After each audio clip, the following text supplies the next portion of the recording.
ఒట్టిపోయిన ఆవు, వృద్ధాప్యంలో ఉన్న తల్లిదండ్రులు, ఈ రెండు ఒకటే. వృద్ధాప్యంలో ఉన్న వాళ్ళని ఏమాత్రం పట్టించుకోకుండా వదిలేసిపోతున్న పుత్రరత్నాలకి, పుత్రికారత్నాలకి నా సమాధానం ఒకటి. ఏడో వీళ్ళ బొంద వృద్ధాశ్రమాలను ఎక్కడో తీసుకెళ్ళి పెడుతున్నారు. ఇవాళ ఎవడి గొంపలో వాళ్ళ వృద్ధులు వాళ్ళ ఇంట్లోనే ఉంటున్నారు. అన్నీ మోడర్న్ వృద్ధాశ్రమాలే, ఏమీ కొత్తగా ఏం లేదు. ఓ డ్రైవరు, ఓ వాచ్మెన్, ఓ సెక్యూరిటీ గార్డు వీళ్ళని పెడతారు. అంతకుమించి ఏముంటుంది? సరే, ఇది నాకు అప్రస్తుతం.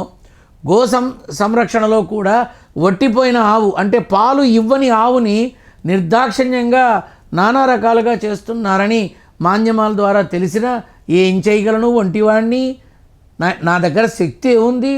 ఏమీ చెయ్యలేని అతి సాధారణమైన వ్యక్తిని. కానీ నేను కోరుకునేది ఏంటంటే హైందవ సాంప్రదాయాన్ని కాపాడాలి, సనాతన ధర్మాన్ని కాపాడాలి, హైందవులు అంతా ఒకటవ్వాలి అని చెప్పే వాళ్ళందరికీ నా యొక్క విన్నపం, కోరిక ఒకటే.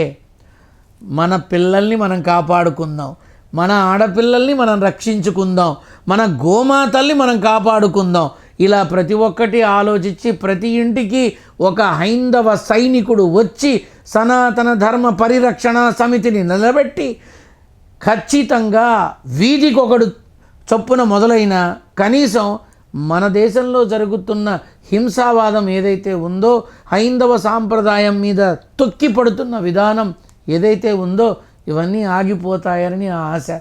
గో సంరక్షణలో ఒక్క హైందవులే కాదు, అందరూ ఉండాలి. ఎందుకు అంటే హిందూ, ముస్లిం, క్రిస్టియన్ అని తేడా లేకుండా అందరూ ఆవు పాలు తాగుతున్నారుగా. కాబట్టి అందరూ ఇందులో భాగం అవ్వాలనేది నా కోరిక. అదే జరిగితే గో సంరక్షణ అనే ప్రత్యేక వ్యవస్థ ఉండదు, ఆ బాధ ఉండదు. గోవుల్ని కబేళాకి తరలించే కర్మ మనకి పట్టదు. Like and subscribe Eagle Media Works.